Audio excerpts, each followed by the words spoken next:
पहले ये वाला वीडियो देखिए, क्लिप को आप आराम से देखिए। इस देश की एक हिस्ट्री लिखी जाएगी और हिस्ट्री ये लिखी जाएगी कि 1992 में बाबरी मस्जिद को तोड़ा गया और उसके बाद में उस वक्त के प्रधानमंत्री ने जाकर राम मंदिर का शिलान्यास किया, जो संविधान के बिल्कुल विरुद्ध है।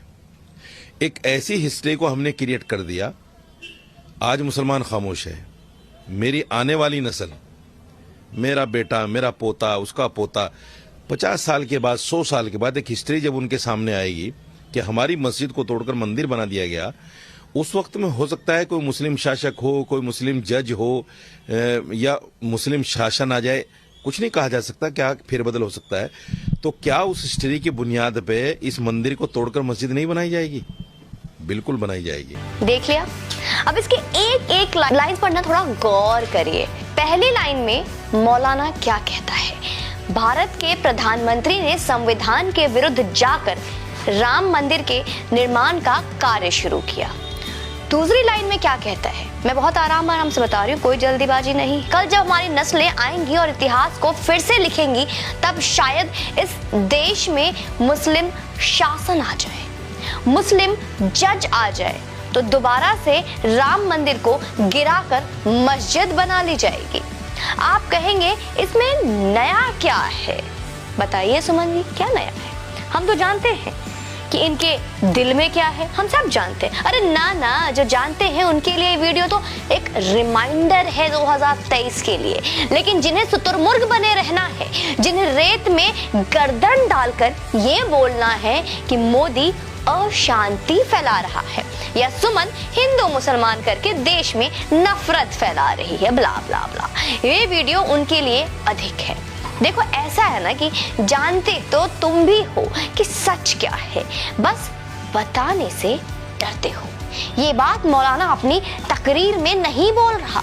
ये बात मौलाना किसी बंद कमरे में अपना एजेंडा डिस्कस करते हुए नहीं बोल रहा है। यह बात बोल रहा है वह ईटीवी के कैमरे और माइक के सामने बकायदा, यह जानते हुए कि यह बात टीवी पर दुनिया में सबके सामने आएगी। खेल समझो। अब तक जो खेल वो बंद कमरे से खेल रहे थे, अब मजबूरी से खुलेआम खेलने को मजबूर हैं। और पूरे गर्व से मैं अपने तमाम हिंदूवादी सनातनी साथियों के साथ मिलकर हमारी इस सामूहिक जीत के लिए किए गए गिलहरी प्रयास का श्रेय भी लेती हूँ और आप लोगों को भी इसका श्रेय देती हूँ। हम ना होते तो ये सब वो बंद कमरे में ही कर रहे होते, हमेशा की तरह। यह उनके अंदर जो बेचैनी है ना, अब उन्हें अपने हिडन एजेंडा पब्लिकली बोलना पड़ रहा है ताकि आप और हम डरे। तो मौलाना ये बताओ कि सुप्रीम कोर्ट का फैसला गैर संवैधानिक है, तो संविधान फैसले कहाँ से होंगे? तुम्हारे सरिया कानून से या तुम्हारे आसमानी किताब से? कहाँ से? और इस बात का क्या मतलब है कि 50 साल बाद इस देश में मुस्लिम प्रधानमंत्री होगा या मुस्लिम जज होगा या मुस्लिम संविधान जारी हो जाएगा, शासन आ जाएगा, तो मंदिर गिराकर मस्जिद बना दिया जाएगा? ऐसा क्यों कह रहे हैं आप मौलाना साहब? यानी कि इस देश में अगर मुसलमान प्रधानमंत्री बनेगा तो वो शरिया कानून लागू कर देगा। सुप्रीम कोर्ट में कोई मुसलमान जज बनेगा तो वो आसमानी किताब से चलेगा हमारा देश। ऐसा कहना चाहते हैं अब आप, वो भी खुलेआम सरेआम। लोकतंत्र में ये तो संभव है कि 100% की किसी भी समाज का जाति पंथ धर्म से परे कोई भी भारतीय शासन के उच्चतम व्यवस्था का हिस्सा बन सकता है। लेकिन तुमने तो स्पष्ट कर दिया कि मुसलमान प्रधानमंत्री बनेगा तो इस देश को कैसे चलाएगा। अब तो हम लोग इस बात के लिए लड़ेंगे कि चाहे जो हो जाए, इस देश का प्रधानमंत्री कोई मुसलमान नहीं होना चाहिए। हमें इस देश को इस्लामिक राष्ट्र नहीं बनने देना है मेरे प्यारे सनातनी दोस्तों। हमें फिर से मुगलिया शासन नहीं चाहिए। हमारी मांगे गलत है तो बताओ आप। मौलाना इस्लामिक शासन आ जाएगा का मतलब समझाओ मुझे, मैं थोड़ा दुविधा में हूँ। अरे हमें तो पता ही है तुम्हारा टूल किट। उन्हें बताओ जो सेक्युलर कीड़े हैं इस देश में, उन्हें बताओ जिनकी गालियां हमारे कमेंट बॉक्स में मुर्दों की तरह पड़ी हुई हैं और अभी फिर वापस आने वाली हैं। उन्हें बताओ जो हमें सजग नहीं नफरती समझते हैं। मौलाना जब इतना बोल ही दिया तो आगे थोड़ा खुलकर बोल दो कि 50 साल का रोड मैप क्या है। अच्छा अब सुनो, मौलाना मुगल के मुगलाते में मत रहो।